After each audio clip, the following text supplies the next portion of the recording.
भगवान की जय हो। सभी दानदाताओं को व्यास गद्दी की तरफ से आशीर्वाद है। भगवान खूब दे। जैसे बताया, दान करे धन ना घटे, जो सहाय रघुवीर। दान करने से धन नहीं घटता, ये बात सत्य है। अब दान की बात चल रही तो हमको एक कथा याद आ गई। एक बार अकबर के मन में हुआ। अकबर ने बीरबल को बुलाया और बीरबल से कहा, बीरबल मेरे पास में 150 रुपये हैं। वैसे पुराने जमाने की कथा है तो उसमें एक आना। बीरबल से कहा, बीरबल मेरे पास में 3 आना है और मेरी इच्छा ये है कि 3 आना मैं तुमको दे देता हूं और 3 आनों का मुझको अबका मिलना चाहिए और तबका मिलना चाहिए, और न एक अबका मिले और न तबका मिले।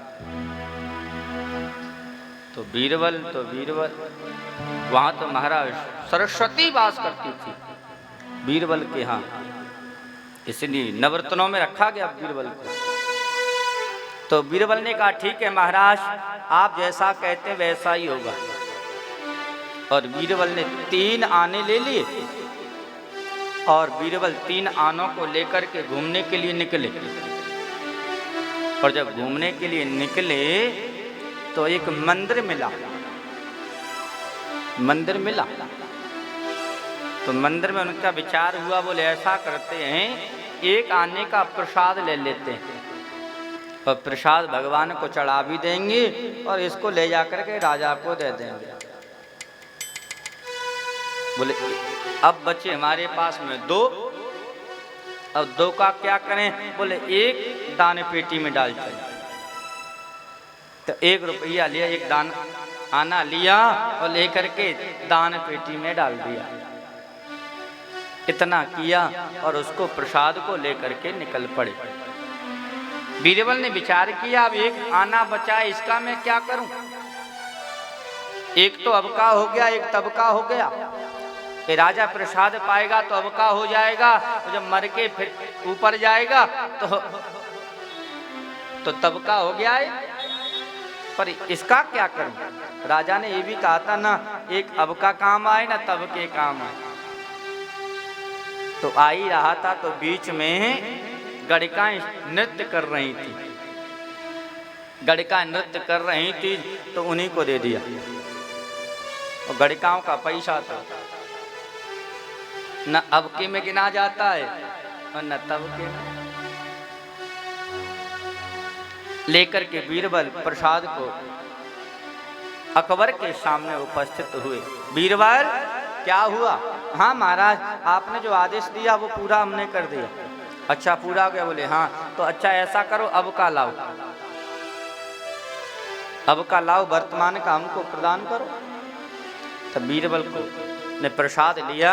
बोले प्रभु ये महाराज ये है, इसको खा लो, ये अबका है। बोले तबका? बोले तबका आपको जब मिलेगा, मैं मंदिर में दान कर आया हूं,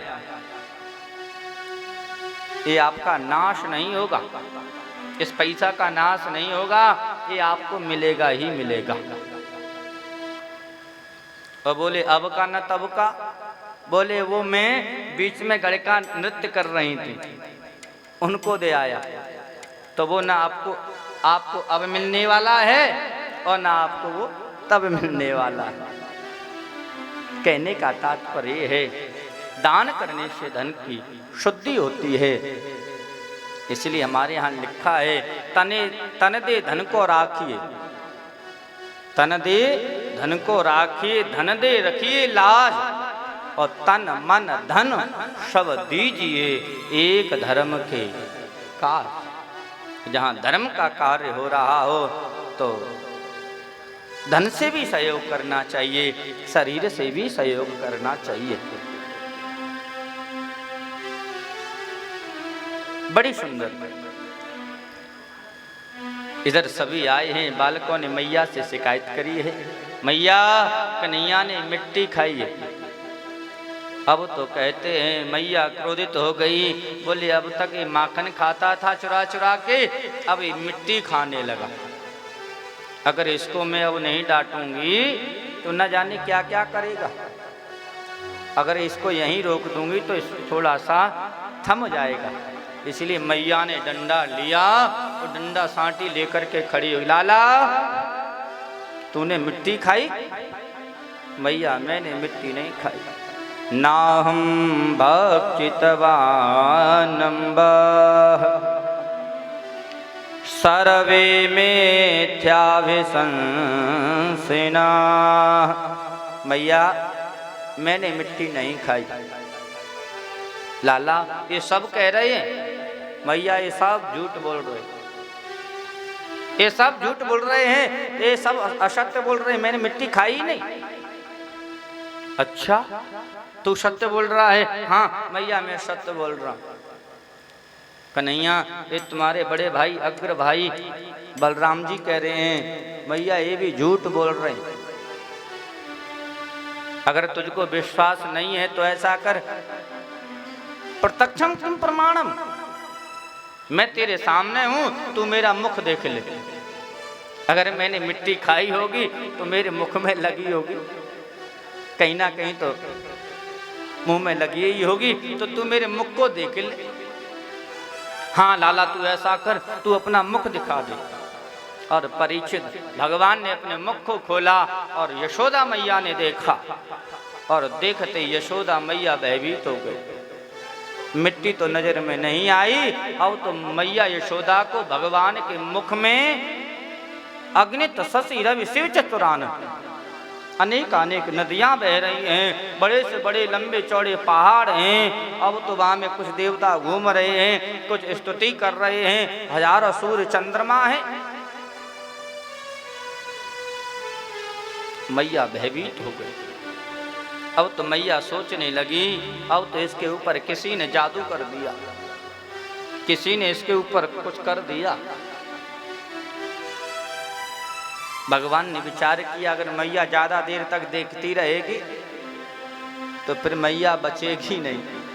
इसलिए परीक्षित भगवान ने वैष्णवी माया की, वैष्णवी व्यतनो माया पुत्र स्नेहमयी विभो। परीक्षित भगवान ने वैष्णवी माया की, और वैष्णवी माया की, और वैष्णवी माया यशोदा मैया जिसको देख रही थी वो सब लुप्त हो गया। और भगवान ने जाकर के दोनों हाथों से मैया यशोदा को पकड़ लिया और भगवान चिल्लाने लगे, मैया मैया तू सही बता, मैंने मिट्टी खाई है? मैंने मिट्टी का भक्षण नहीं किया, मैंने मिट्टी नहीं खाई। तब मैया यशोदा ने कहा, हाँ लाला ये सब झूठ बोल रहे हैं, तूने मिट्टी नहीं खाई। ये है भगवान, ये भगवान की क्षमता है।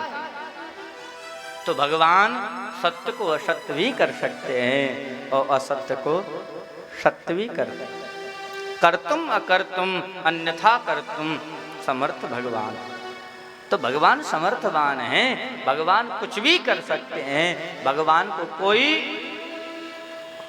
करने में सोचना विचारना नहीं है, असमर्थ नहीं है भगवान, भगवान कुछ भी कर सकते हैं। समर्थ को नहीं दोष गुसाई, समर्थ को नहीं दोष गुसाई, समर्थ को नहीं दोष गुसाई, समर्थ को नहीं दोष गुसाई। रबे पावक सुर सर की नाही, रबे पावक सुर सर की नाही। तो समर्थ को नहीं दोष गोसाई, रवि पावक शिवसर की नाई। सामर्थ्यवान व्यक्ति को कुछ असंभव नहीं है। भगवान हमेशा असंभव को भी संभव कर देते हैं और संभव को भी असंभव कर देते हैं। ये भगवान की सत्ता है। श्री सुखदेव जी कहते हैं, राजन, एक दिन मैया यशोदा दधि मंथन कर रही थी ब्रह्म मुहूर्त में। एकदा गृहदासीसु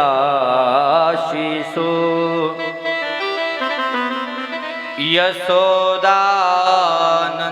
गेनी कर्मांतर नियुक्तासु निर्ममंथ स्वयं दधि। परीक्षित, मैया यशोदा भगवान के लिए स्वयं दधि मंथन कर रही है।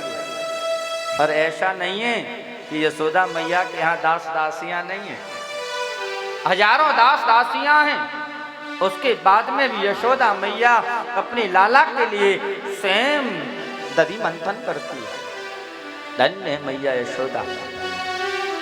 आज मैया ने विचार किया, लाला जल्दी जग जाता है, क्यों ना आज जल्दी उठ करके मैं दधि मंथन कर लूं। इसलिए मैया आज ब्रह्म मुहूर्त में ही जग गई।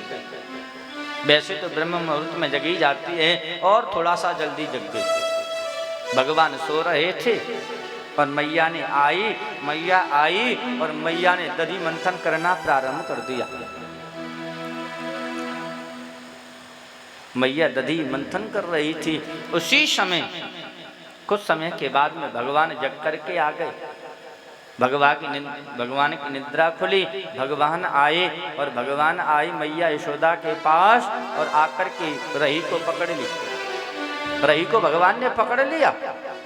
जब रही को पकड़ा तो मैया ने विचार किया, अगर इसको उठाऊंगी तो रोएगा, क्योंकि बाल लीला है ना भगवान की। अभिनय तो वैसा ही रहना पड़ेगा। मैया यशोदा भी अभिनय कर रही हैं, भगवान भी अभिनय कर रहे हैं। अगर अभिनय गलत हो जाएगा तो लीला का ही चौपट हो जाएगा। आप सब देखते हैं, रास देखते हैं, और रास में कोई भी पात्र अगर अभिनय को गलत कर दे तो लीला भंग हो जाती है। आज मैया यशोदा बड़ा सुंदर अभिनय कर रही है। परीक्षित, मैया यशोदा ने भगवान को ले लिया, पकड़ लिया। भगवान ने कहा, मैया मुझे भूख लगी है, मुझे माखन चाहिए।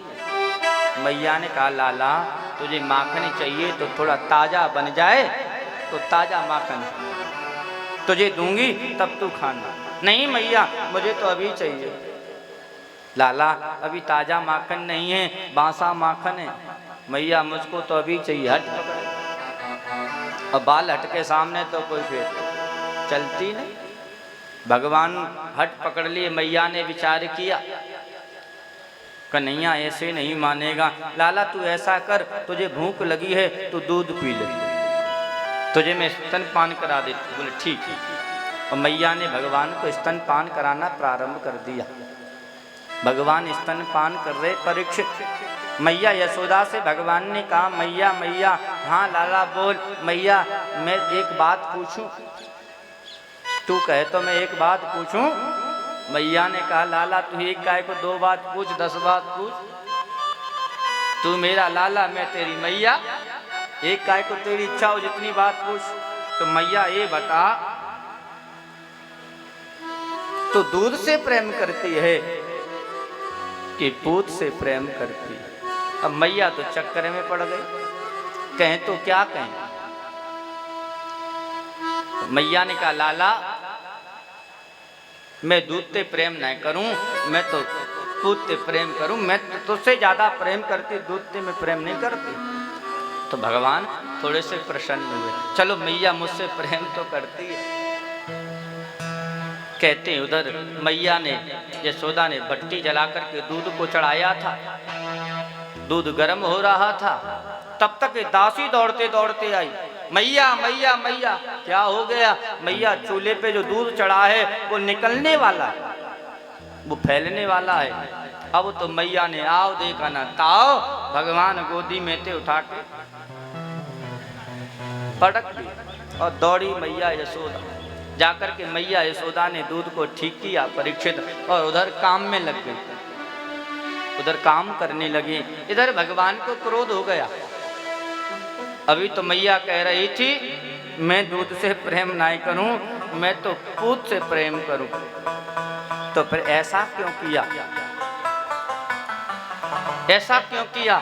यहाँ कहते हैं संतों का भाव है, कहते हैं अगर जलते हुए चूल्हे पर दूध निकलता है, फैलता है, तो घर में जो बालक छोटा होता है ना, उसकी आयु कम हो जाती है।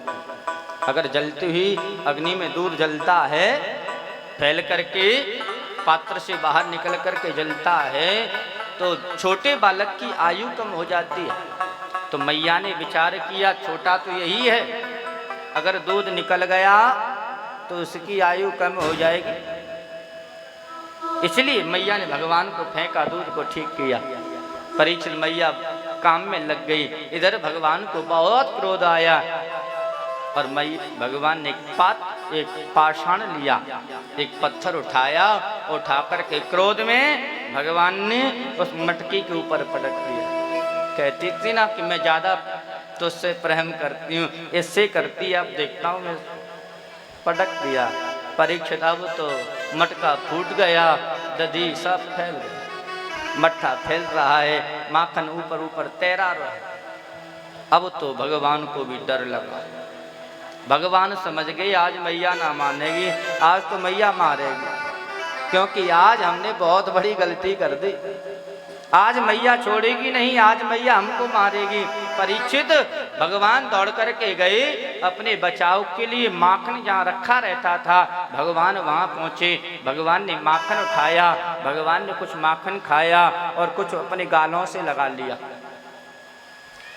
युक्ति लगाई भगवान ने, शायद युक्ति से मैया हमको छोड़ दे, तो भगवान ने युक्ति लगाई, तो कुछ माखन खाया, कुछ अपने गालों से लगा लिया, जिससे मैया सोचे कि लाला बहुत भूखा है, इसलिए इसने ही कर दिया, तो मैया छोड़ सकती चांस है। और परीक्षित जैसे ही मैया आई, मैया ने देखा यहाँ सब, अब तो मैया का क्रोध सीमा से बाहर हो गया। मैया ने डंडा लिया, अब तो भगवान को ढूंढने लगी, कहाँ चला गया, कहाँ चला गया। माखन के पास पहुंची तो मैया ने भगवान को वहां देखा, और जैसे ही भगवान ने मैया यशोदा को देखा तुरंत अंदर से बाहर आ गए। मैया पकड़ लेगी तो फिर आज बिना मारे छोड़ेगी नहीं। मैया बाहर, भगवान बाहर आए हैं। मैया को देख करके भगवान ने वहां से दौड़ लगाना प्रारंभ कर दिया। कहते हैं परीक्षित आगे आगे भगवान हैं, पीछे पीछे मैया है। भगवान ने ऐसी छलांग लगाई, भगवान सीधे उखल के ऊपर पहुंच गए। परीक्षित छलांग लगाई, उखल के ऊपर खड़े हो गए। उखल के ऊपर खड़े, मैया धीरे से उखल के पास गई तो भगवान ने वहां से फिर छलांग लगा दी उखल से नीचे। परीक्षित दर्शन करो, ये हैं भगवान के भक्त। आगे आगे भगवान, पीछे पीछे मैया बैंत लेकर के दौड़ रही। भागवत में तो कथा ऐसी है कि मैया के शरीर में पसीना आ गया। जब पसीना आया तो भगवान से देखा नहीं गया। मैया को परेशान होते हुए भगवान से देखा नहीं गया। भगवान खड़े हो गए। जब भगवान खड़े हो गए तो मैया ने जाकर के पकड़ लिया। ऐसा भी भाव आता है, मैया ने खूब प्रयत्न किया भगवान को पकड़ने का, पर मैया भगवान को पकड़ नहीं पाई। कहते हैं उस समय एक गोपी आई है। उस गोपी ने मैया यशोदा से कहा, मैया कन्हैया को आप ऐसे नहीं पकड़ सकती। तो गोपी कैसे पकड़ा जा सकता है? मैया इसको इसके भक्तों की सौगंध खिलाएंगे। ये भक्त की सौगंध से पकड़ा जा सकता है, अन्यथा इसको पकड़ नहीं सकते। मैया तू इसको इसके भक्तों की सौगंध खिला, तभी रुक जाएगा, और जब रुक जाएगा तो तू पकड़ लेना। कहते हैं मैया यशोदा ने ऐसा ही किया। मैया यशोदा ने कहा, कन्हैया तुझको कन्हैया तुझको सतयुग के भक्तों की सौगंध है, अगर तू एक भी पग आगे धरे। भगवान ने परीक्षित उसको नहीं माना। भगवान दौड़ रहे हैं, मैया भी दौड़ रही है। मैया ने कहा, गोपी तू झूठ बोलती है, मैंने सतयुग के भक्तों की सौगंध खिलाई, पर इसने तो उसको माना ही नहीं। तो मैया ने कहा, गोपी ने कहा, मैया तू त्रेता के भक्तों की सौगंध खिला करके देख, ये रुक जाएगा। कन्हैया तुझको त्रेता के भक्तों की सौगंध है, अगर तू एक भी पग आगे बढ़े। परीक्षित उसको भी अनदेखा कर दिया और भगवान वहां से फिर आगे बढ़ गए। आगे आगे भगवान, पीछे पीछे मैया। गोपी के ऊपर मैया यशोदा क्रोधित हो गई। गोपी तू असत्य बोलती है, तू झूठ बोलती है, ये किसी को नहीं मानता, ये किसी की बात न किसी को मानता है, न किसी का प्रेमी है। मैया से गोपी ने कहा, मैया नहीं, तू ऐसा कर, तू उसको द्वापर के भक्तों की सौगंध खिला। कन्हैया अगर एक भी आगे पग धरे तो तुझको द्वापर के भक्तों की सौगंध है।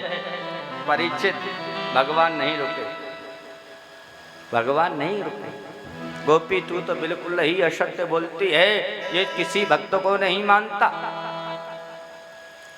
तब गोपी ने फिर कहा, मैया अब रही क्या गया है, 3 युग निकल ही गए, अब कलयुग बचा, कलयुग की और सौगंध खिला करके देख ले। तब मैया यशोदा ने कहा, कन्हैया तुझको कलयुग के भक्तों की सौगंध है, अगर तू एक भी पग आगे बढ़े तो। जैसे मैया यशोदा ने कलयुग के भक्तों की सौगंध खिलाई। परीक्षित भगवान जैसी स्थिति में थे, जैसी स्थिति में थे भगवान उसी स्थिति में खड़े हो गए। मैया गई और मैया ने जाकर के भगवान को पकड़ लिया और पकड़ करके ले करके आई। मैया ने बहुत क्रोध किया भगवान के ऊपर, जैसा आया तैसा कहा। मैया ने विचार किया, अगर मैंने इससे ज्यादा कुछ कह दिया है, कहीं ऐसा ना हो इसको मैं छोड़ दूं, ये घर कोई छोड़ के भाग जाए। कोई ऐसा होता है, ऊपर से गलती करे, अगर उसको डांटा जाए तो भागने की अलग से हम चले जाएंगे। कहीं ऐसा ना हो जाए कि इसको मैं छोड़ूं तो घर को ही छोड़ के भाग जाए। धीरे धीरे इसका क्रोध शांत हो जाएगा तो अपने आप रह जाएगा। इसलिए मैया ने युक्ति लगाई, और युक्ति में मैया ने भगवान को उखल से बांधना समझा। अगर इस उखल से बांधूंगी तो ठीक रहेगा, धीरे धीरे इसका क्रोध शांत हो जाएगा, फिर मैं इसको छोड़ दूंगी। परीक्षित भगवान को मैया लेकर के गई और जाकर के रस्सी से भगवान को उखल से बांधने लगी। जब रस्सी से उखल से बांधने लगी भगवान को, मैया यशोदा कहते गोकुल की सारी रस्सियां लग गई। और परीक्षित जब गांठ लगाने का समय आए तो वो रस्सी 2 अंगुल छोटी पड़ जाती, वो रस्सी 2 अंगुल छोटी पड़ जाती। 2 अंगुलो नम भूतेन संददे च गोपिका। कहते हैं खूब मैया ने बांधने का प्रयास किया, पर वो रस्सी पूर्ति नहीं हुई। तब तक कहते हैं एक गोपी आई है। उस गोपी ने कहा, मैया इस रस्सी से नहीं बंधेगा। तो गोपी किस रस्सी से बंधेगा? बोले इसको प्रेम की रस्सी चाहिए, ये प्रेम की रस्सी से बंधता है, इस रस्सी से नहीं बंधेगा। तब वो गोपी रस्सी लेकर के आई है परीक्षित। तब मैया ने कन्हैया को उस रस्सी से बांधा। कहते हैं वो रस्सी 2 अंगुल छोटी क्यों पड़ी? संतों का भाव छोटी इसलिए पड़ी, रस्सी कहना चाहती है। देखो भगवान का जो स्पर्श करता है वो चैतन्य हो जाता है।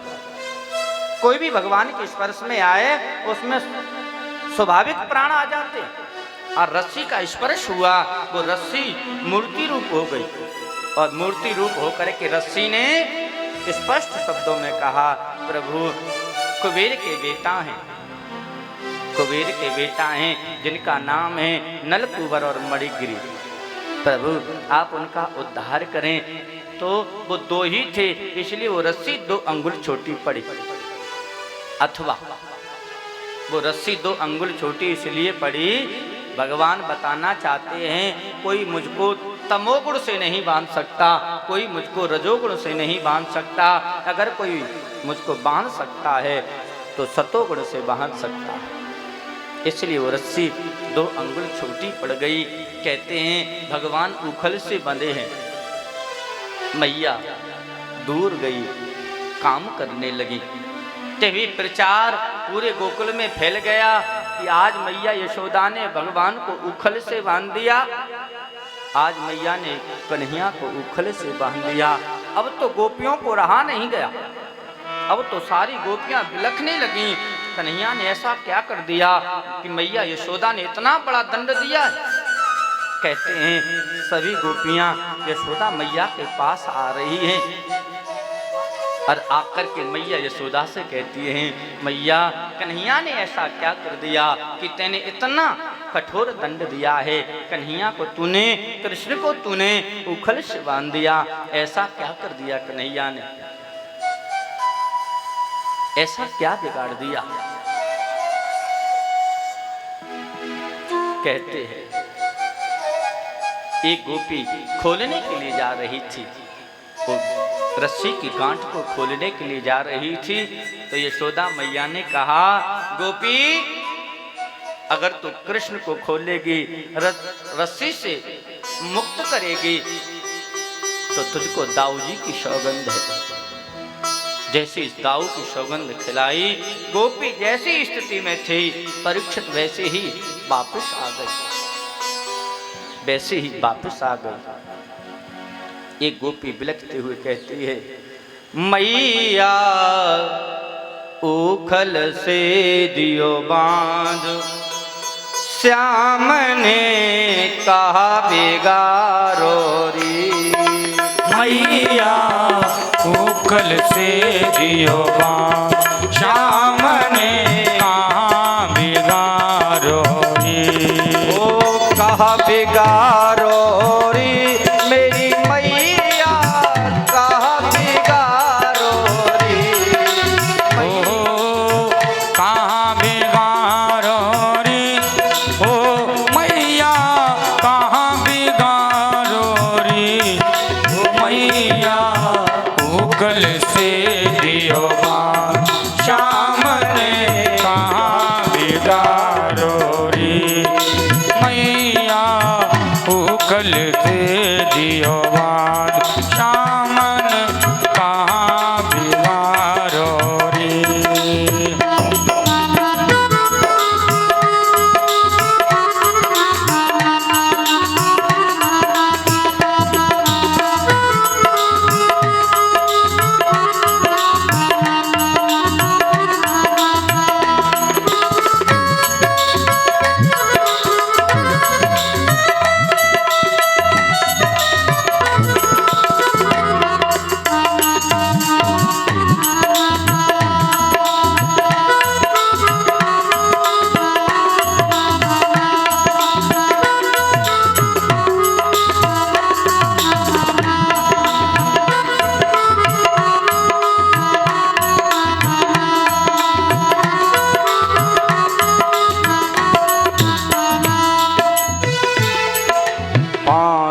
बरस को श्याम सखिन संग नाय निहारो री।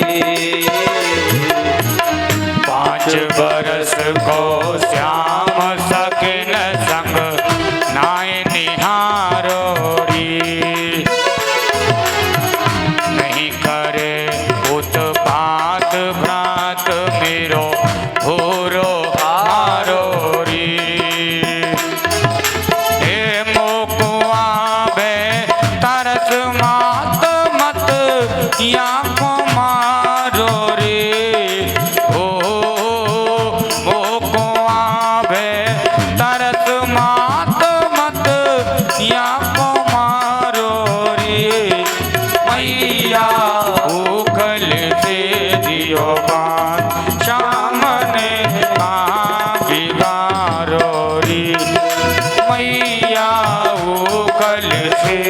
दियो बाण श्याम ने कहाँ बिगाड़ो री।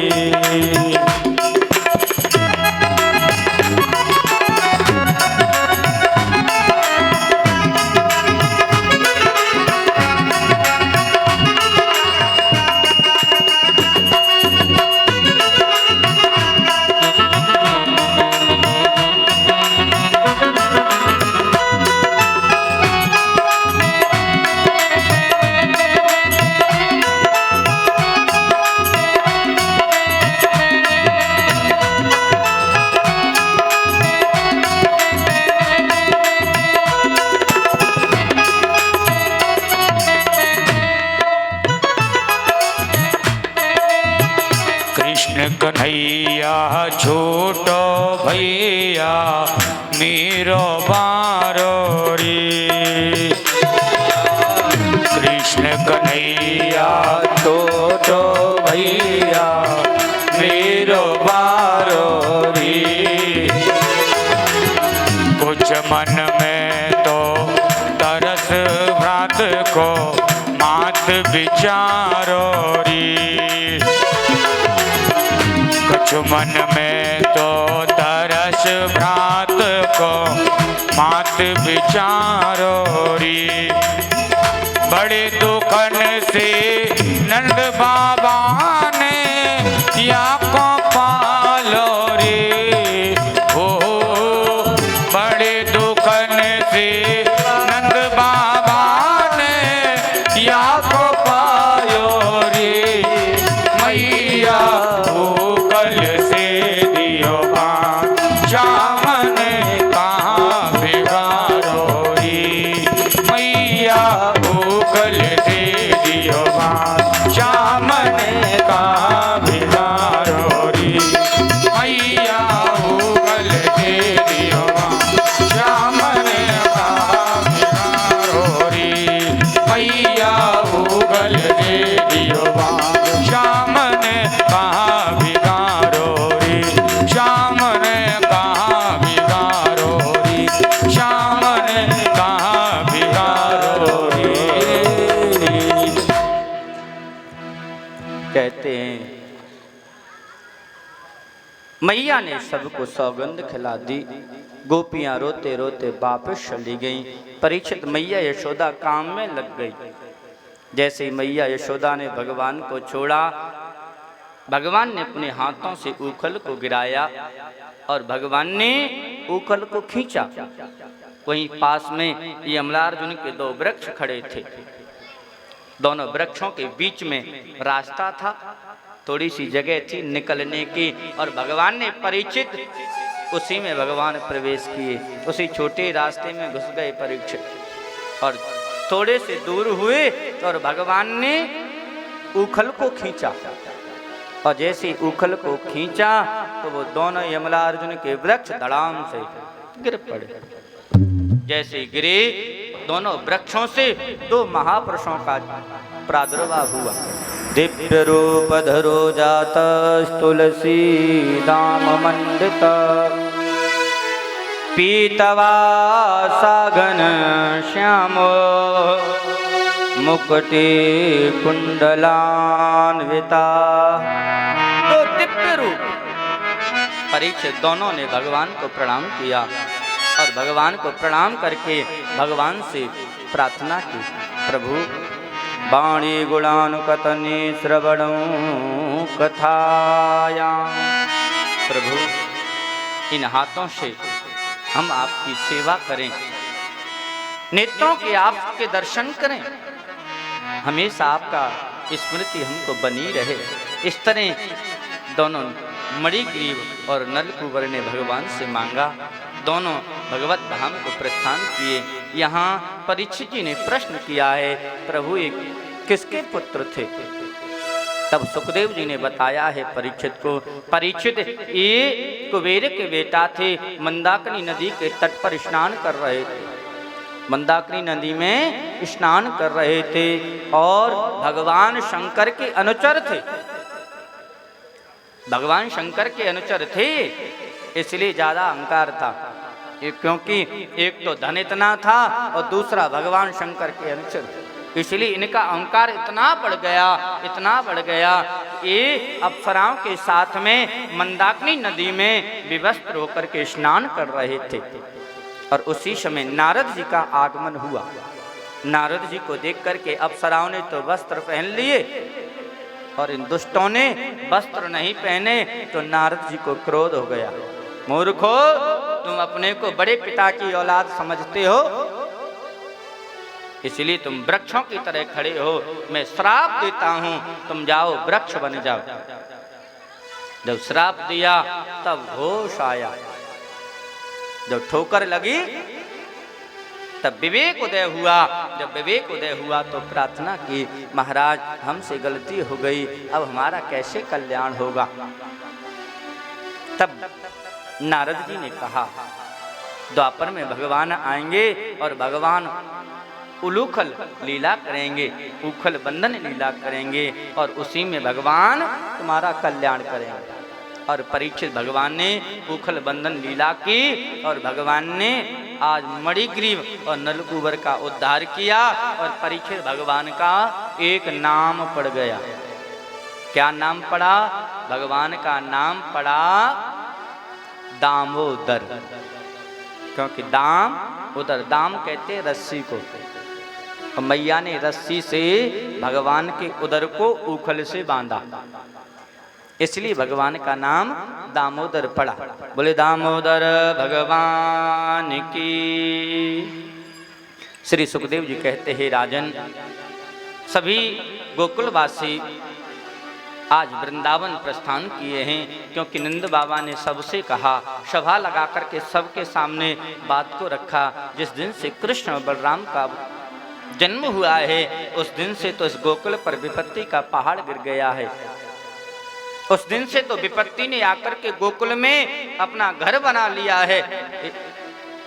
तो सबसे हाथ जोड़े और कहा, भैयाओ मेरे चलते आप सबको कष्ट मिल रहा है, पीड़ा मिल रही है, तो मैं इस गोकुल को छोड़ करके अन्य स्थान पर चला जाता हूँ, दूसरे स्थान पर चला जाता हूँ। तब सबने कहा, बाबा जहाँ आप रहेंगे हम वहीं रहेंगे। तब उसमें नंद बाबा के छोटे भाई थे जिनका नाम था उपनंद। उपनंद ने कहा, बाबा यहाँ से कुछ दूर पर एक वन है और उस वन का नाम है वृंदावन, और बाबा वृंदावन के बगल से एक पहाड़ है, एक पर्वत है, और क्योंकि हम ठहरे गोप, हमारे पास गोधन ज़्यादा है, तो गोधन को खाने के लिए चाहिए, क्योंकि गौ माता सुखी रहेंगी तो हम सुखी रहेंगे, अगर वो दुखी रहेंगी तो हमको सुख कहाँ, अगर वो भूखी प्यासी रहेंगी तो हमको सुख कहाँ मिलेगा।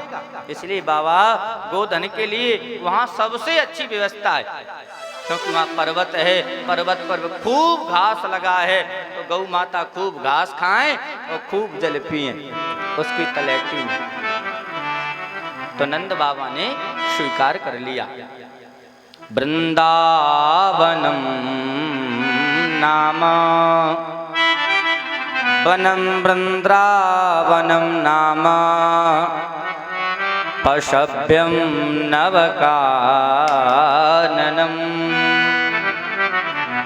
गोप गोपी गवां सेव्यम पुण्याद्रि तृणवीरुधम।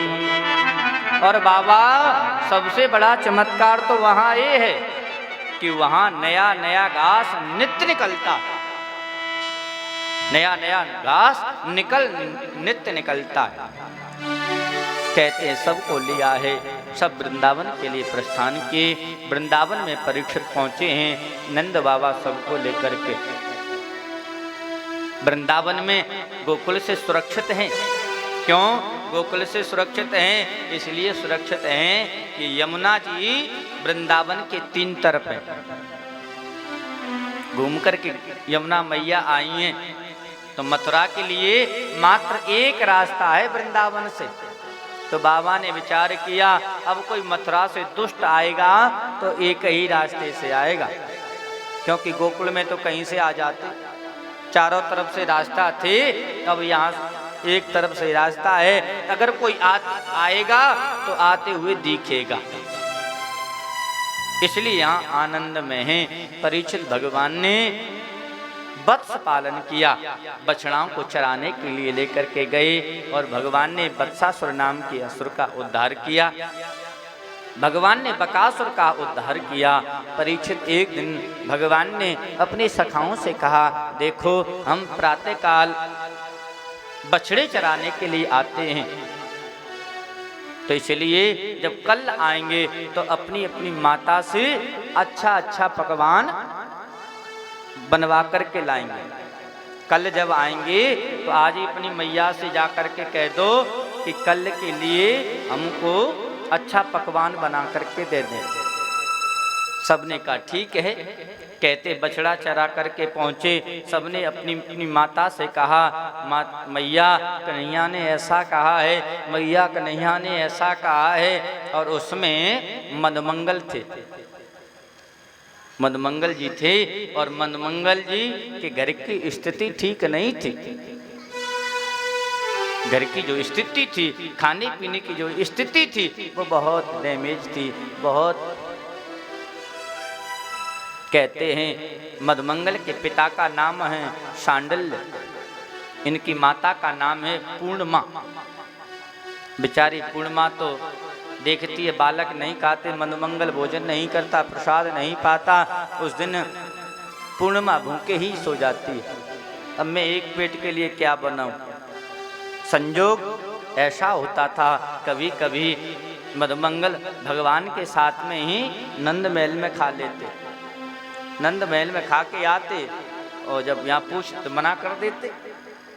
परीक्षित आज मदमंगल ने कहा, मैया मैया कन्हैया ने कहा है कल जब आना तो अपनी मैया से सुंदर व्यंजन बनवा के लेके आना। मैया तेरे पास में क्या है, तू अच्छा सा कोई व्यंजन बना दे, कोई अच्छी सी चीज बना दे खाने के लिए। अब पूर्णिमा तो बड़ी दुखी हो गई, बनाऊं तो बनाऊं क्या, और बनाऊं तो तब जब घर में हो, तब बनाऊं तो तब जब घर में हो तब। कन्हैया मदमंगल घर में कुछ है नहीं, अगर तू कहे तो मैं पीतांबरी बना दूं, मट्ठा रखा है 2-4 दिन का, तू कहेगा तो मैं पीतांबरी बना देती हूँ। हाँ भैया तू पीतांबरी बना दे, तू कढ़ी बना दे। और कहते रात्रि में सब सोए और मैया ने प्रातः काल ही पीतांबरी बना करके तैयार कर दी। और सबके घर में जो जो बना, उन्होंने अपने, किसी ने पात्र में, किसी ने कमंडल में, किसी ने वस्त्र में, सब बांध बांध करके प्रातः काल परीक्षित आए बछड़ा चराने के लिए। और बछड़ा चराने के लिए जब जंगल में पहुंचे परीक्षित, तो बड़ी सुंदर भगवान ने वहां लीला का, भगवान ने लीला की। भगवान ने बछड़ों को चराने के लिए छोड़ दिया। इधर भगवान ने सभी सखाओं से कहा, देखो भैया अभी तो भूख भी नहीं लगी है और बछड़ा चरी रहे हैं, अभी समय है, तो ऐसा किया जाए कि कुछ खेल खेल लिया जाए, कुछ खेल खेल लिया जाए। क्या खेल खेलोगे? ऐसा करते हैं, एक खेल खेलते। कौन सा? बोले लुक्का छिपी का खेल खेलते। एक सब लोग छिपेंगे और एक लोग दाव देगा, होता है गांव का खेल है।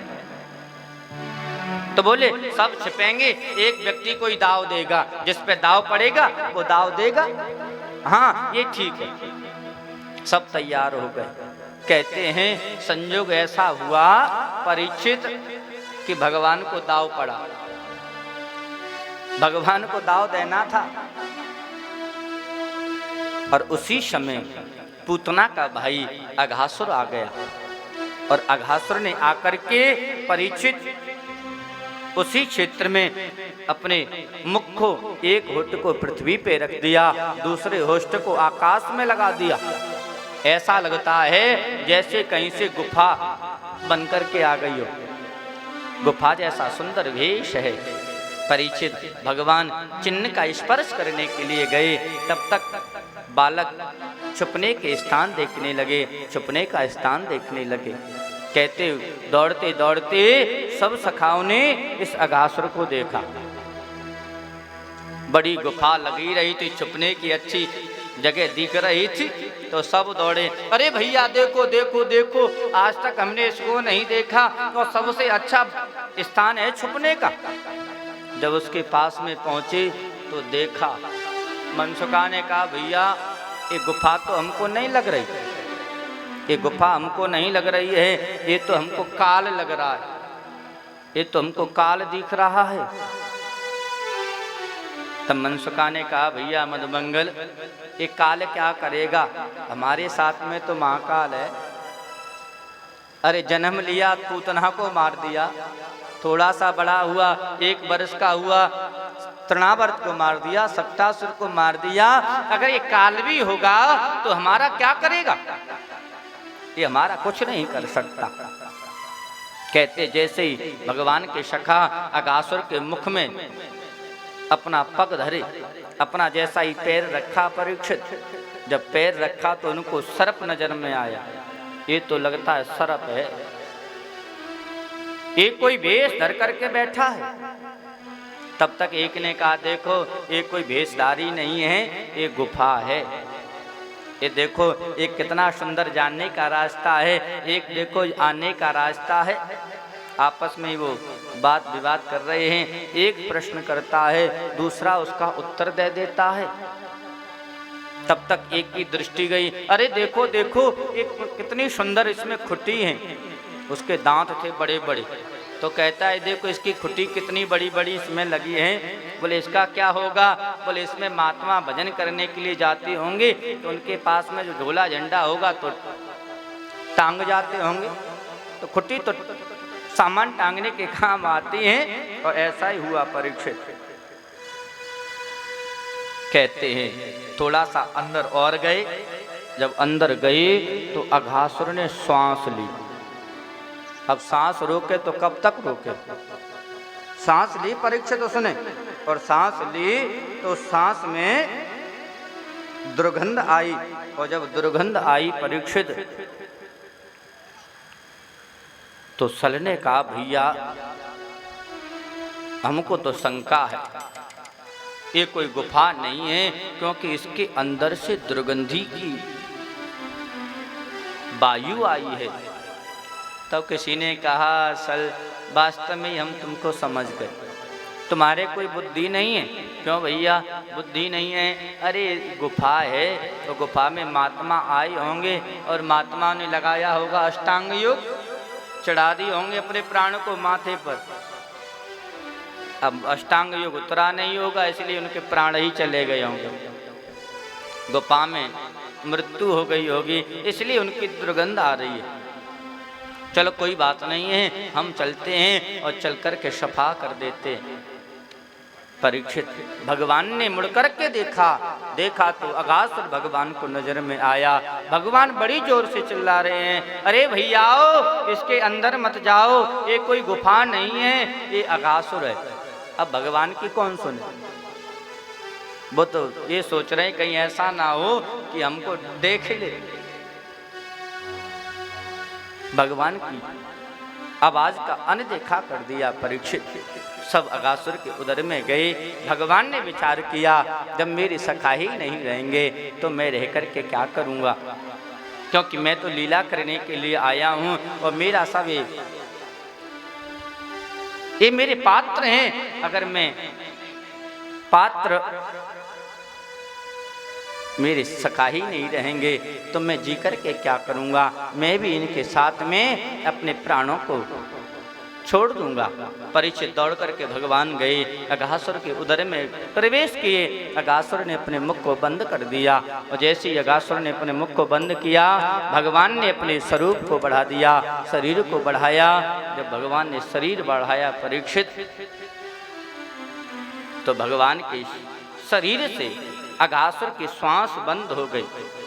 और जब बंद हुई परीक्षित, भगवान अघासुर के जो सिर के बगल से स्थान था उसी स्थान से निकले और भगवान ने सभी सखाओं को बाहर निकाला और अपनी दिव्य दृष्टि से परीक्षित उन सबको जीवित किया। और अगासुर का भगवान ने उद्धार किया। परीक्षित कहते हैं उन बालकों को ये भी नहीं पता चला कि हमारी मृत्यु हो गई थी। भगवान उनको तो ये लगा जैसे हम सोकर के जागे हो। श्री सुखदेव जी कहते हैं राजन, सब सखा मिलकर के प्रसाद पा रहे थे, उस समय ब्रह्मा जी आए और ब्रह्मा जी बछड़ा चुरा करके ले गए। भगवान बछड़ाओं को ढूंढने के लिए गए, तब तक ब्रह्मा जी सखाओं को भी चुरा करके लेकर के गए हैं। इधर भगवान ने देखा, अच्छा ब्रह्मा जी हमारे साथ में ऐसी लीला कर रहे हैं तो कोई बात नहीं। और परीक्षित भगवान जितने सखा थे उतने सखा बन गए, जितने बछड़े थे भगवान उतने बछड़ा बन गए।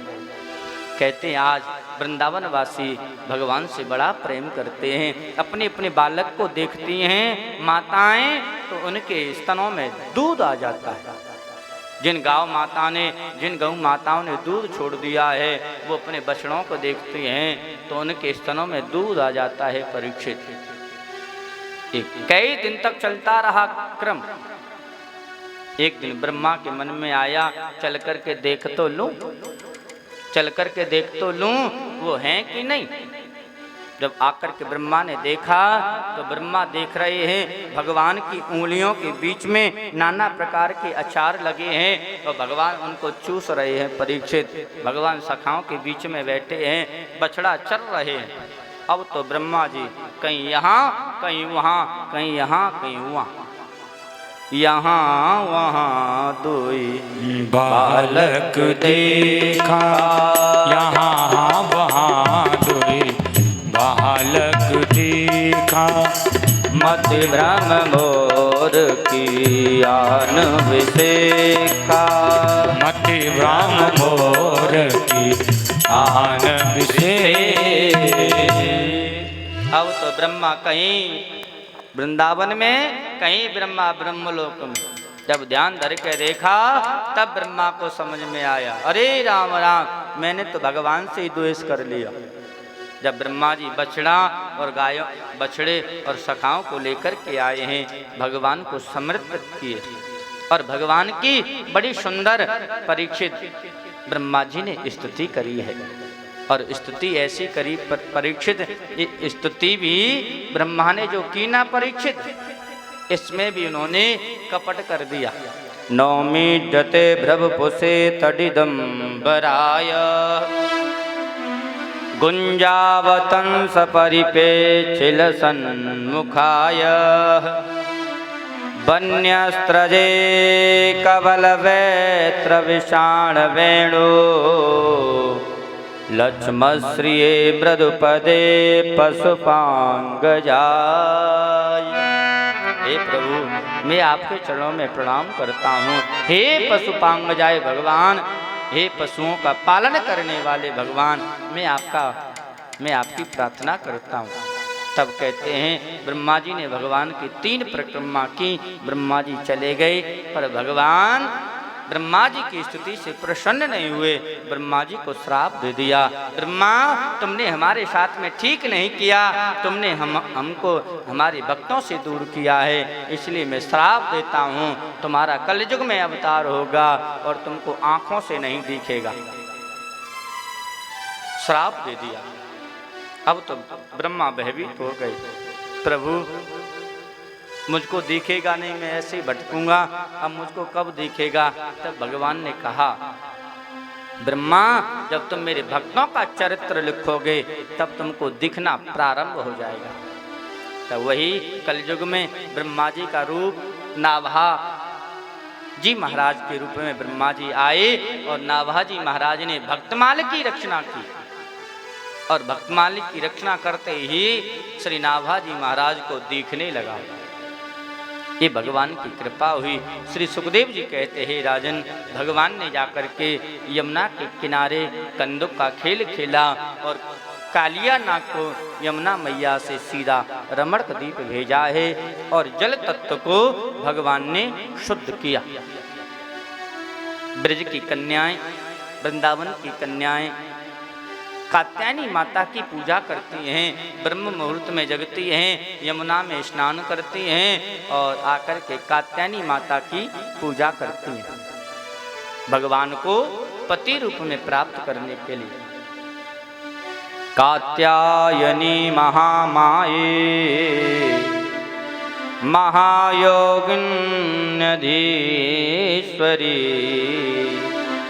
नंद गोपसुतं देवी पति में कुरुते नमः। प्रार्थना करती हैं कात्यायनी माता से, हे कात्यायनी माता, जो नंदन हैं वो हमको पति रूप में प्राप्त हों। परीक्षित ये पूजन इत्यादि तो ठीक करती हैं, परंतु ब्रह्म मुहूर्त में यमुना में जाती हैं और विवस्त्र होकर के स्नान करती हैं। भगवान गाय चराना प्रारंभ कर दिए थे परीक्षित। भगवान ने सखाओं से कहा, देखो भैयाओ, कल हम ब्रह्म मुहूर्त में ही गाय चराने के लिए जाएंगे। सब तैयार हो गए, सबने कहा ठीक है कन्हैया। कहते रात्रि ही ब्रह्म मुहूर्त में कन्याएं जगी और सीधे यमुना मैया के तट पर पहुंच गईं स्नान करने के लिए। और परीक्षित जैसे ही कन्याएं निकली हैं घर से, वैसे ही भगवान ने गायों को छोड़ दिया, गौ माताओं को छोड़ दिया चराने के लिए। और परीक्षित गौ माता थोड़ा आगे निकल गई, भगवान यमुना के तट पर पहुंचे, गोपियां स्नान कर रही थीं। भगवान ने सबके वस्त्रों को लिया और लेकर के कदम के ऊपर चढ़ गए परीक्षित। गोपियों ने स्नान कर लिया, फिर वस्त्रों को देखा, जब वस्त्र नहीं मिले तो परीक्षित थोड़ा भयभीत हो गई। यहाँ तो हमारे वस्त्र थे, यहाँ से हमारे वस्त्र कहाँ चले गए? चारों तरफ देखा, वस्त्र नहीं मिले। तब गोपियों ने क्या किया, गोपियों ने वृक्ष के ऊपर देखा। वृक्ष के ऊपर देखा, जब देखा तो भगवान उन वस्त्रों को लेकर के परीक्षित बैठे हैं। वस्त्र रखे आगे और भगवान बैठे हैं। गोपी बड़ी जोर से हंसी, अच्छा, अभी तक तो माखन की चोरी की, अब ये नई चोरी चालू कर दी, अब तो वस्त्रों को चुराना प्रारंभ कर दिया। कन्हैया तुम ऐसा करो, अब हमारे वस्त्रों को हमको दे दो। भगवान ने कहा, गोपियों, तुमको जो वस्त्र दिख रहे हैं ना, ये वस्त्र नहीं है, ये तो हमारा कदम है, ये हमारा कदम फूला है। मदमाती तुम भई गुजरिया, क्यों इल्जाम लगावती हो, ये तो फूलो कदम हमारो, इनको चीर बतावती हो। ये तो हमारा कदम फूला है जिनको तुम वस्त्र बता रही हो। तब गोपियों ने कहा, कन्हैया ऐसे फूल तो हमने कभी नहीं देखे, ऐसे फूल हमनु कभी ना देखे, हरे गुलाबी कारे। बताओ, कदम पर काले फूल लगते हैं, पीले फूल लगते हैं, तूने तो कन्हैया बिल्कुल ही नंद बाबा की इज्जत को उतार के रख दिया। कहते हैं भगवान ने गोपियों को सुंदर शिक्षा दी है। गोपियों को बताया, देखो तुम स्नान करती हो, मैया की पूजा करती हो, अच्छी बात है, पर विवस्त्र होकर के स्नान करना ठीक नहीं है। इससे वरुण देवता का अपमान होता है, दिशाओं का अपमान होता है। शिक्षा दी और शिक्षा देकर के परीक्षित सबको वस्त्र वापस कर दिए, सबको वस्त्र वापस किए हैं। हमारे यहाँ इसको वैसे चीर हरण लीला कहते हैं, वैसे चीर हरण लीला नहीं है, इसका नाम आवरण भंग लीला, आवरण भंग लीला है। जीव और परमात्मा के बीच में माया का आवरण है, ये हट गया तो जीव और परमात्मा मिल जाता है। श्री सुखदेव जी कहते हैं, राजन भगवान गए हैं, ब्राह्मण पत्नियों ने बड़ा सुंदर सुंदर व्यंजन बनाया है, लेकर के आई हैं, सब सखाओं ने पाया है। फिर ब्राह्मण पत्नियां गईं तो ब्राह्मणों ने उनका स्वागत सम्मान किया। श्री सुखदेव जी कहते हैं राजन, आज वृंदावन वासी जगे हैं और यशोदा मैया जगी हैं, और यशोदा मैया ने नाना प्रकार के पकवान बनाना प्रारंभ कर दिया। और जैसे भगवान जगे परीक्षित, तो भगवान ने देखा घर में सुंदर सुंदर खुशबू आ रही है, तो सीधे भगवान दौड़ करके रसोई में पहुंचे। जब रसोई में पहुंचे तो देखा मैया सुंदर पकवान बना रही है। भगवान ने मैया से कहा, मैया ये आज क्या उत्सव है, ये क्यों पकवान बन रहे हैं? तो मैया ने कहा, लाला आज जय जय की पूजा है, और आज जय जय की पूजा है। मैया जय जय की? बोले हाँ, ये जय जय कौन है? बोले तू हमसे ज्यादा मत पूछ, तू जा नंद बाबा से पूछ, बाबा से जाकर के पूछ। परीक्षित भगवान बाहर आए, बाहर सभा लगी थी और उसी सभा में नंद बाबा खड़े थे। भगवान गए, भगवान ने जाकर के बाबा के चरणों का स्पर्श किया और बाबा से पूछा, बाबा ये सभा कैसी लगी है, इस सभा का उद्देश्य क्या है, और बाबा आज किस जय जय की पूजा है? और बाबा हम जो पूजा कर रहे हैं तो किस उद्देश्य से पूजा कर रहे हैं, क्योंकि कोई उद्देश्य तो होगा। तो कथ्यता में पिता कोयम संभ्रमो व उपागता किम फलम कस्योद्देशा केन वा साध्यते मख। तो बाबा इस यज्ञ करने से आप क्या साधना चाहते हैं, आप यज्ञ से क्या मांगना चाहते हैं? तब नंद बाबा ने भगवान को समझाया, लाला आज के दिन इंद्र भगवान की पूजा होती है और इंद्र भगवान मेघों के राजा हैं, अगर हम उनकी पूजा नहीं करेंगे तो ठीक नहीं है, क्योंकि वो मेघों के राजा हैं, वो जल बरसाते हैं, वो जल गिरता है तब घास होता है, घास होता है तो गौ माता खाती है, जब गौ माता खाती है तो वो दूध देती है, जब वो दूध देती है तो लाला तो उस दूध को पीता है, जो बचता है उसका दही होता है और फिर उससे जो माखन होता है तो तू खाता। अच्छा, तो बाबा आप कहने का तात्पर्य ये है कि इंद्र भगवान की पूजा हम इसलिए करते हैं कि इंद्र भगवान वर्षा करता है। हाँ लाला, मेरा कहने का उद्देश्य यही है। बाबा मैं एक बात पूछूं? हाँ लाला एक बात पूछ। क्या पूछना चाहता है? बाबा आप ये बताइए, अगर हम इंद्र भगवान की पूजा ना करें तो क्या इंद्र वर्षा नहीं करेगा? तो बाबा के प्रश्न से तो नंद बाबा, भगवान के प्रश्न से तो नंद बाबा की बुद्धि घूम गई। क्या कहना चाहता है? हाँ बाबा मैं ये पूछना चाहता हूँ, मान लो आधे वृंदावन वासी इंद्र की पूजा करें और आधे ना करें, तो क्या इंद्र आधे वृंदावन वासियों के खेत में वर्षा करेगा, आधे की छोड़ देगा? अच्छा बाबा एक बात बताओ, बाबा नदी में तो जल की आवश्यकता नहीं होती है, तो फिर मेघ नदी में जल की वर्षा क्यों करते हैं? मैं जानना चाहता हूँ। और बाबा एक बात बताऊं, आपके मन में ये है अगर हम इंद्र भगवान की पूजा नहीं करेंगे तो हमको कष्ट देंगे, हमको पीड़ा देंगे। तो बाबा न इंद्र कष्ट देता है, न इंद्र दुख देता है, न इंद्र सुख देता है। सुख दुख तो हमको अपने भाग्य से मिलता है, अपने कर्म से मिलता है। बाबा जो जैसा करता है उसको वैसा ही मिलता है। परजन्यो कर्मणा जायते जंतो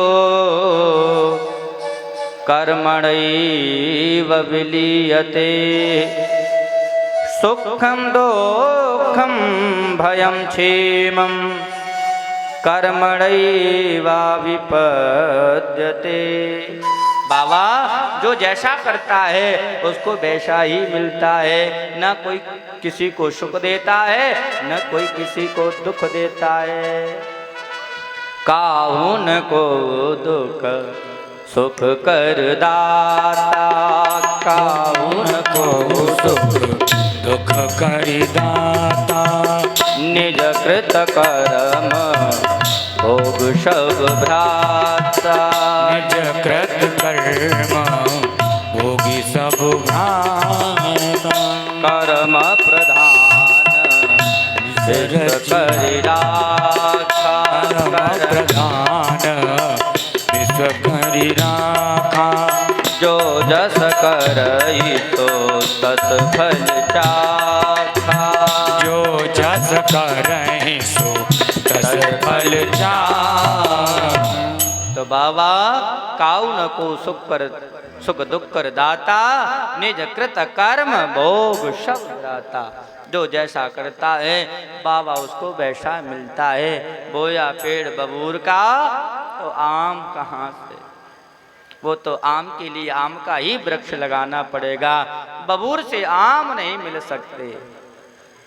कन्हैया तू कहना क्या चाहता है? बाबा मैं कहना ये चाहता हूँ हमारे सच्चे भगवान तो गोवर्धन भगवान है। सच्चे भगवान गोवर्धन भगवान हैं, क्योंकि उन्हीं से तो हम लोग पल रहे हैं। हमारा जो गोवंश है उसी से तो पल रहा है। अगर गोवर्धन भगवान न हो तो ये गौ माता क्या खाएं? तो हमारे भगवान तो गोवर्धन भगवान हैं, इसलिए हमको गोवर्धन भगवान की पूजा करना चाहिए। और बाबा एक बात बताएं, इतने दिन आपको पूजा करते करते हो गया इंद्र भगवान की। इंद्र भगवान ने, तुम्हारे इंद्र भगवान ने कबू दर्शन दिए? लाला इंद्र ने तो कबू दर्शन नहीं दिए। बाबा आप गोवर्धन भगवान की पूजा करेंगे तो गोवर्धन भगवान साक्षात दर्शन देंगे।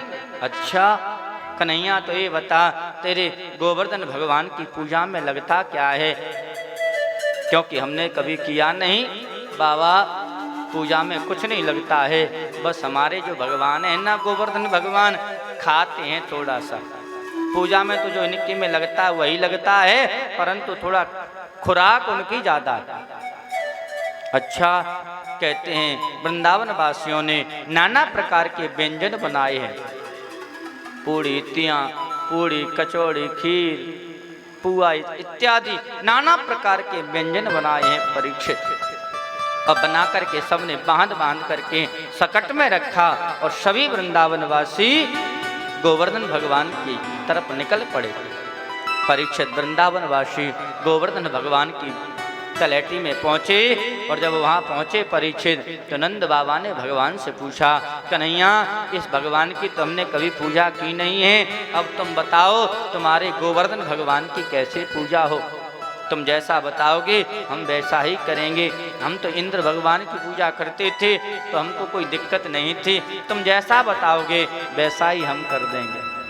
बाबा सबसे पहले हम सबको गोवर्धन भगवान को स्नान कराना चाहिए। स्नान, हाँ मनसुका ने कहा कन्हैया भगवान को कहाँ से स्नान कराना पड़ेगा?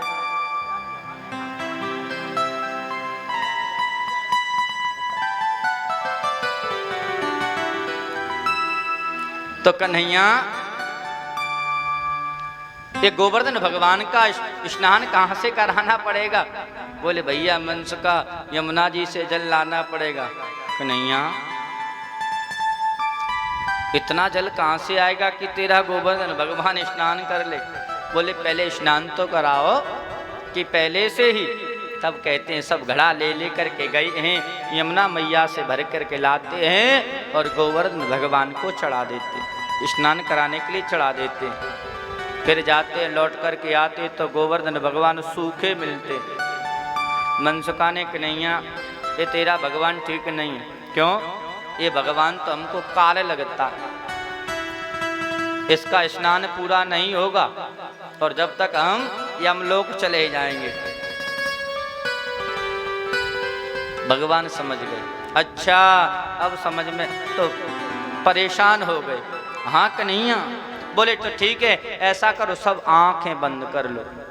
और परीक्षित भगवान ने सबकी आंखें बंद कराई और मन से उसी तलहटी में गंगा मैया का प्राकट्य कराया भगवान ने। और सुंदर सरोवर गंगा मैया आ गई, सुंदर जल है। सबने आंखें खोली परीक्षित, और सबने धूमधाम से गंगा मैया में से जिनको नाम दिया गया मानसी गंगा, बोले मानसी गंगा की खूब स्नान कराया परीक्षित, मन भर करके स्नान कराया, सबको तसल्ली मिल गई। अब बता कन्हैया अब क्या करें? बोले अब कुछ नहीं करना है, तिलक चंदन इत्यादि करो। तिलक चंदन कराया, वस्त्र पहनाए, वस्त्र पहनाने के बाद में बोले अब आपके पास में क्या है? आपके पास में क्या है? बोले अब तुम्हारे पास में खाने की सामग्री है। तो बोले लाओ, ला करके सबका भोग लगाओ। परीक्षित जैसे ही भोग लगाने के लिए जा ही रहे थे तब तक शंकर जी आ गए। शंकर जी आ गए लड्डू लेकर के, सब खड़े हैं भोग लगाने के लिए। भगवान ने कहा देखो एक बाबा है तो पहले बाबा को खिला लेने दो, तो उसके बाद में हम सब खिलाएंगे। परीक्षित भगवान शंकर ने गोवर्धन भगवान को मोदक खिलाया, खिला करके थोड़ा सा पीछे गए और थोड़ी सी देर के बाद में तो गोवर्धन भगवान मांग मांग करके खाने लगे।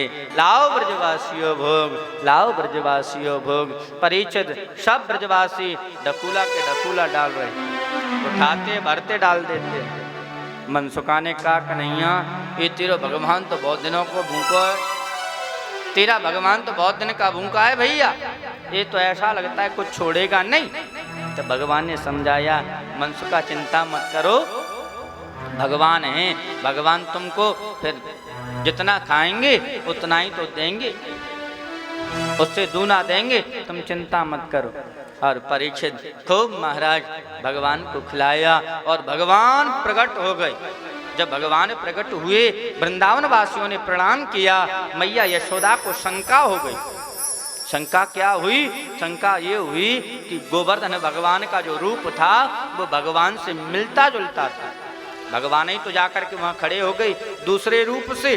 तो मैया ने देखा ये कृष्ण दोनों एक सोई लगते हैं, कोई ना कोई समस्या है, लगता है कोई ना कोई यहाँ लीला चल रही है। तब यशोदा मैया ने कन्हैया से कहा कन्हैया कुछ हमको तुम्हारी छवि इनसे मिलती जुलती नहीं लगती। अरे मैया तू चक्कर में पड़ी है, तू नहीं जानती है हमारी गौ माता यहाँ चरने के लिए आती हैं और यहाँ से घास खा करके जाती हैं और उसी दूध को मैं पीता हूँ, तो कहाँ जाएगी? उनकी छटा तो थोड़ा बहुत उनकी छवि तो हमारे में आएगी। तब मैया को थोड़ा सा सांत्वना हुई। परीक्षित खूब ब्रजवासियों ने पूजन इत्यादि किया है। नंद बाबा ने कन्हैया से पूछा कृष्ण अब तुम बताओ, अब कोई गोवर्धन भगवान की पूजा में कमी तो नहीं रह गई? बाबा बस थोड़ी सी कमी है। क्या कमी है? बाबा एक कमी है कि परिक्रमा इनकी कर ली जाए तो जो भी कमी होगी वो अपने आप पूरी हो जाएगी, क्योंकि परिक्रमा से सब कुछ कमी होती है वो पूर्ण हो जाती है। परिक्रमा का बड़ा महत्व होता है, इतना विधि का महत्व कम है, परिक्रमा का ज़्यादा बताया। जैसे विवाह होता है तो विवाह में खूब पूजन चलता है, अगर उसमें भावर ना पड़े तो पूजन कोई काम का नहीं। तो परिक्रमा का महत्व है, इसलिए कन्हैया परिक्रमा भगवान ने कहा परिक्रमा देना चाहिए बाबा, और परिक्रमा से सब कुछ हो जाएगा। कहते हैं सभी ब्रजवासी परिक्रमा कर रहे हैं और यहाँ श्री गोवर्धन महाराज महाराज तेरे माथे मुकुट विराज रहो। श्री गोवर्धन महाराज महाराज तेरे माथे मुकुट विराज रहो। श्री गोवर्धन महाराज महाराज तेरे माथे मुकुट विराज रहो। श्री गोवर्धन महाराज महाराज तेरे माथे मुकुट विराज रहो। तेरे माथे मुकुट विराज रहो।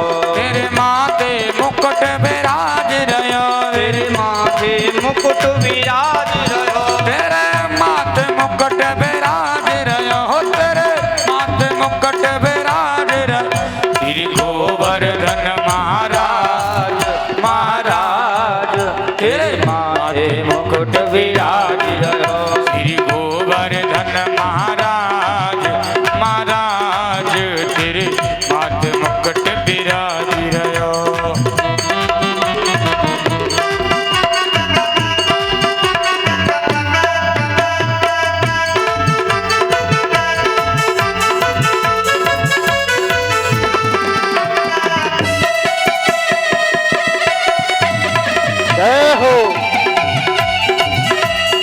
गोवर्धन भगवान की।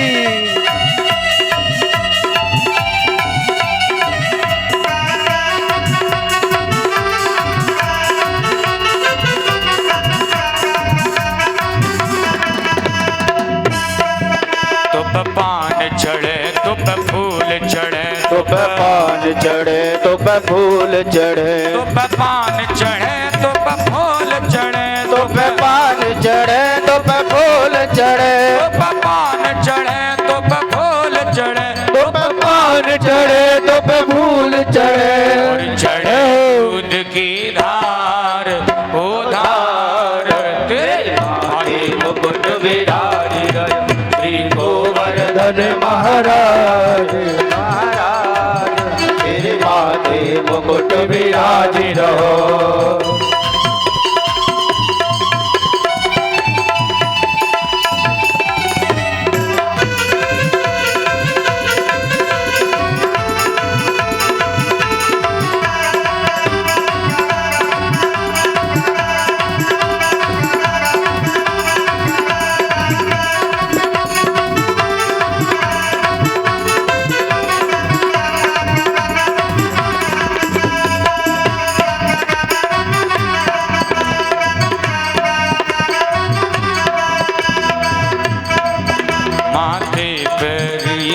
रोरी को माथे पे रोरी को तेरे माथे पे बेंदा रोरी को तेरे माथे पे बेंदा रोरी को मेरी भ्रकुटी यहो मेरी भ्रकुटी यहो मेरी भ्रकुटी बनी विशाल विशाल तेरे माथे मुकुट विराज रहो श्री गोवर्धन महाराज महाराज तेरे माथे मुकुट विराज रहो। माथे मुकुट विराज रहो तेरे माथे मुकुट विराज रहो तेरे माथे मुकुट विराज रहो तेरे माथे मुकुट विराज रहो। श्री गोवर्धन महाराज महाराज तेरे माथे मुकुट विराज रहो श्री गोवर्धन महाराज महाराज तेरे माथे मुकुट विराज रहो।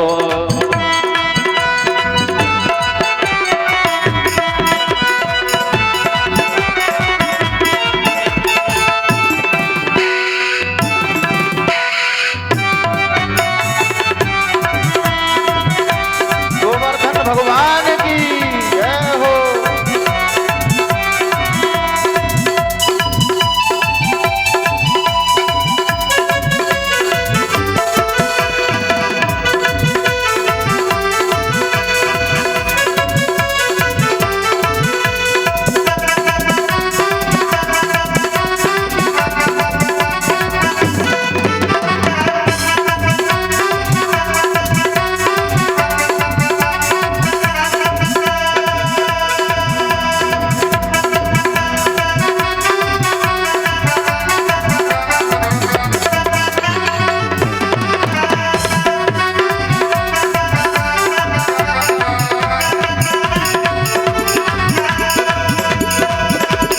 गोवर्धन को जाऊं मेरे भी नाय माने मेरो मनुआ मैं तो गोवर्धन को जाऊं मेरे मेरा नाय माने मेरो मनवा हरि नाय माने मेरो मनुआ हरि नाय माने मेरो मनुआ हरि नाय माने मेरो मनवा सखी रे नाय माने मेरो मनवा।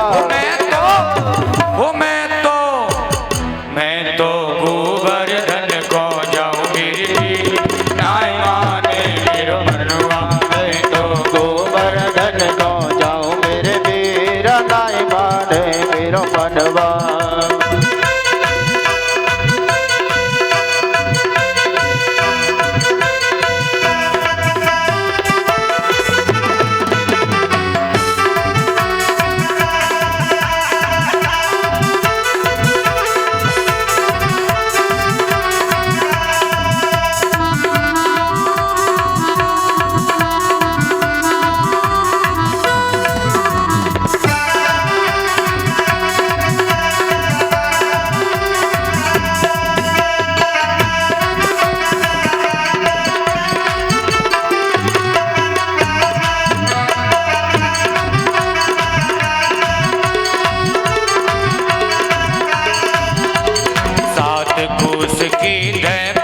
परिक्रमा, सात कोस की दे परिक्रमा, सात कोस की दे परिक्रमा, सात कोस की दे परिक्रमा, ताली बजाओ मोरी बूढ़ी सी अम्मा।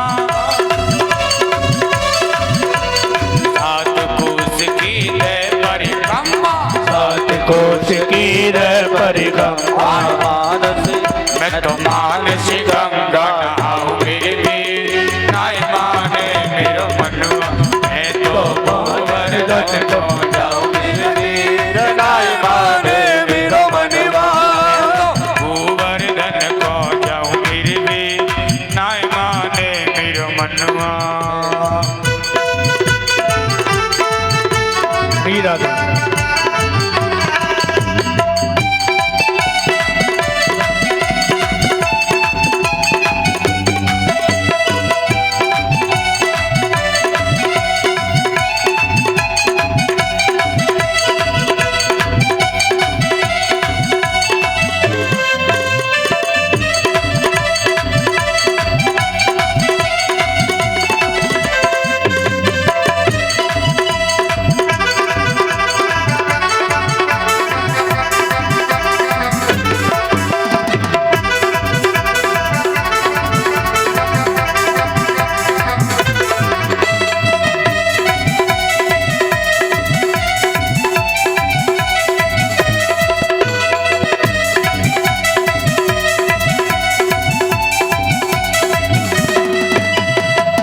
गिरिराज पे दूध चढ़ाओ, गिरिराज पे दूध चढ़ाओ, श्री गिरिराज पे दूध चढ़ाओ, श्री गिरिराज पे दूध चढ़ाओ, श्री गिरिराज पे दूध चढ़ाओ, श्री गिरिराज पे दूध चढ़ाओ, पीड़ा भोग लगाओ मेरे वीर, नाय माने मेरो मनुआ, मैं तो गोवर्धन को जाऊं मेरे वीर, नाय माने मेरो मनवा।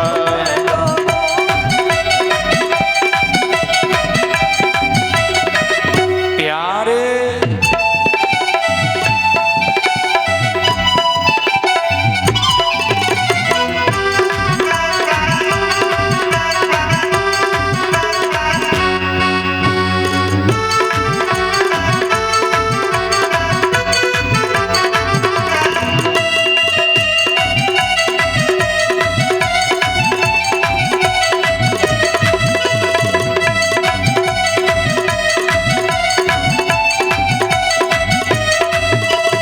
ललिता जाए विशाखा जाए रही, ललिता जाए विशाखा जाए रही, ललिता जाए विशाखा जाए रही, ललिता जाए विशाखा जाए रही, चंपा जाए चंपा जाए रही, चंपा जाए चमेली जाए रही, मैं कैसी रह जाऊं मेरे वीर, नाय माने मेरो मन, मैं तो गोवर्धन को जाऊं मेरे वीर, नाय माने मेरो मनवा।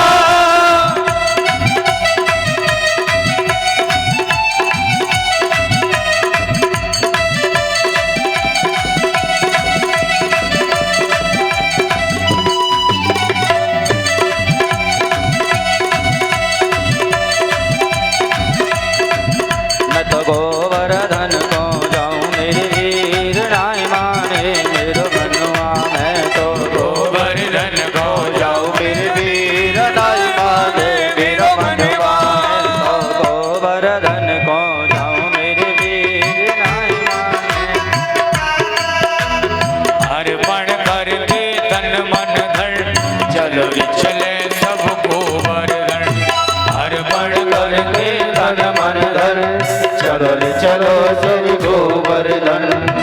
राधे राधे बोल के, ओ राधे राधे बोल के, जय परिक्रमा ढोल के, अर्पण करके तन मन धन, चलो रे चलो श्री गोवर्धन, अर्पण करके तन मन धन, चलो रे चलो श्री गोवर्धन।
तन मन धन चलो रे चलो शिव गोवर्धन तर्पण करके तन मन धन चलो रे चलो श्री गोवर्धन चलो रे चले सब गोवर्धन चलो रे चले सब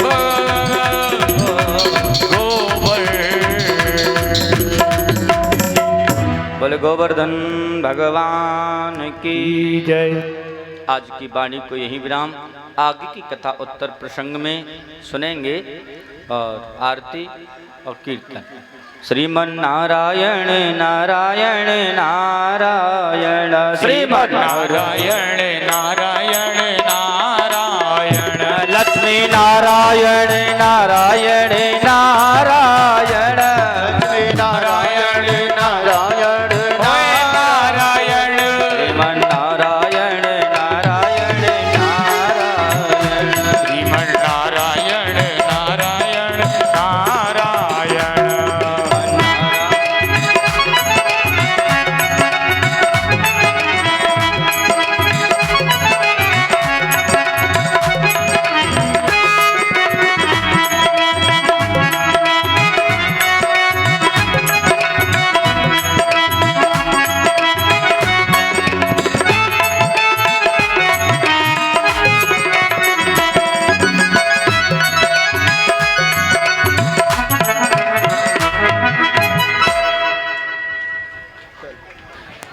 हरि ओम चंद्रमा मनसो जात सचो सूर्यो अजायत श्रोत्राद्वाश्च प्राणश्च मुखादग्निरजायत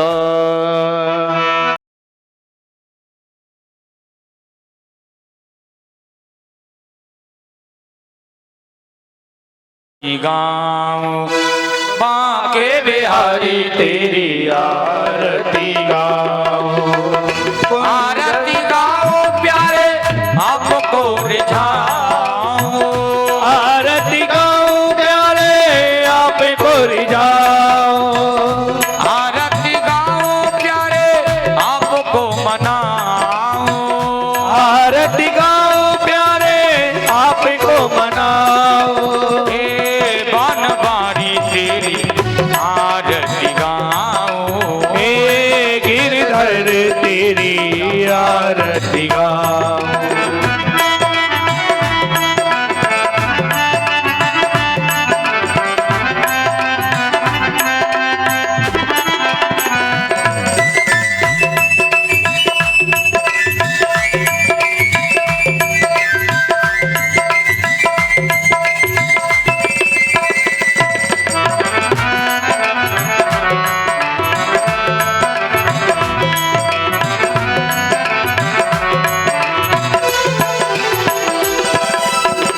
मोर मुकुट तेरे मोतीस बसो है प्यारी वर्षे मेरा मान मोह है मोर मुकुट तेरे शीश पे सोहे प्यारी वंशी मेरो मन मोहे देखी छवि बलिहारी में जाऊं देख छवि बलिहारी में जाओ हे बनवारी तेरी आरती गाऊं हे बनवारी तेरी आरती गाऊं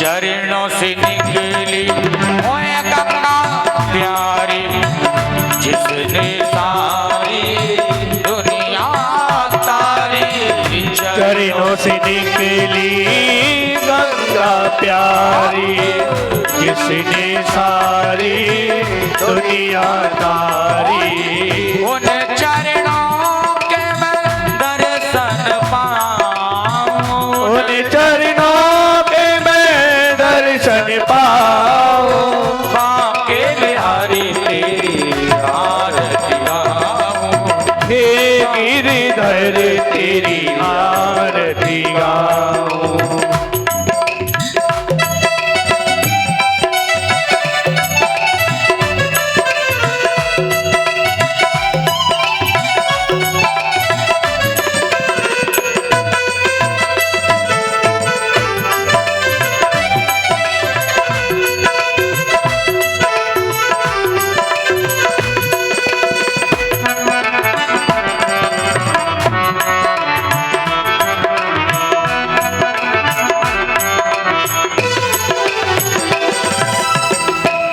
हरिदास के ओ प्यारे तुम हो, मेरे मोहन जीवन धन हो।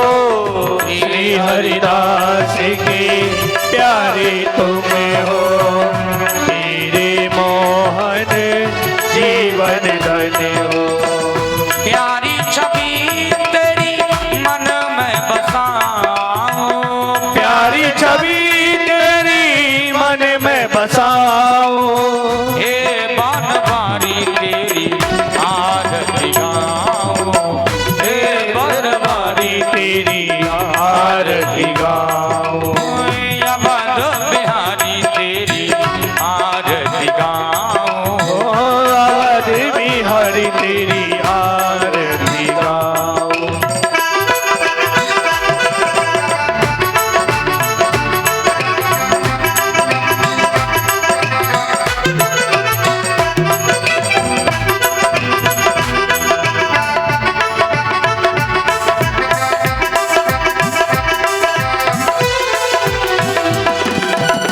व्यास अनाथ के ओ नाथ आप हो, सुख दुख जीवन प्यारे साथ आप हो। प्यासे अनाथ के नाथ आप हो, सुख दुख जीवन प्यारे साथ आप हो। हरि चरणों में मैं बलि बलि जाऊं, हरि चरणों में मैं बलि बल जाऊं। अवध बिहारी तेरी आरती गाऊं। अवध बिहारी तेरी आरती गाओ।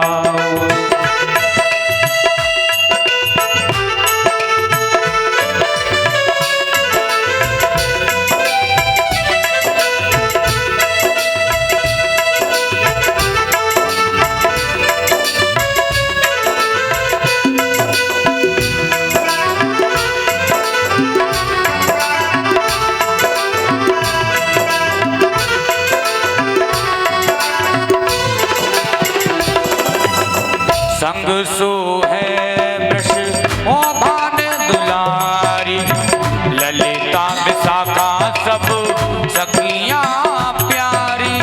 संग सोहे रस पान दुलारी, ललिता विशाखा सखिया प्यारी। वास सदा वृंदावन पाऊं, पास सदा वृंदावन पाओ। अवध बिहारी तेरी आरती गाऊं। अवध बिहारी तेरी आरती गाओ। कर्पूर गौरम करुणावतारम, संसार सारम भुजगेन्द्रहारम, सदा वसंतम हृदयारविंदे, भवं भवामि सहितं नमामि।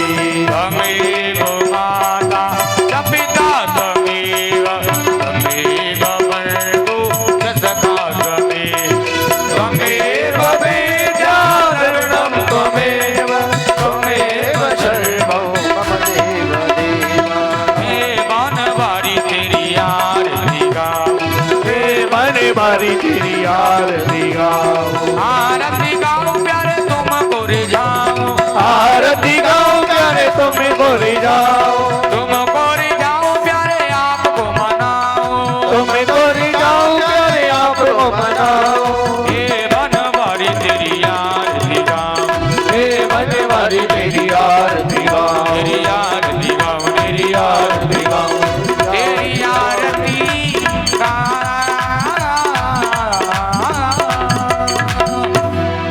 चलेन शीतलीकरणं पुष्पै देवादिवन्दनम्। ओम जगहु शान्तिरन्तरिक्षगुं शान्तिः पृथिवी शान्तिरापः शान्तिरोगदयः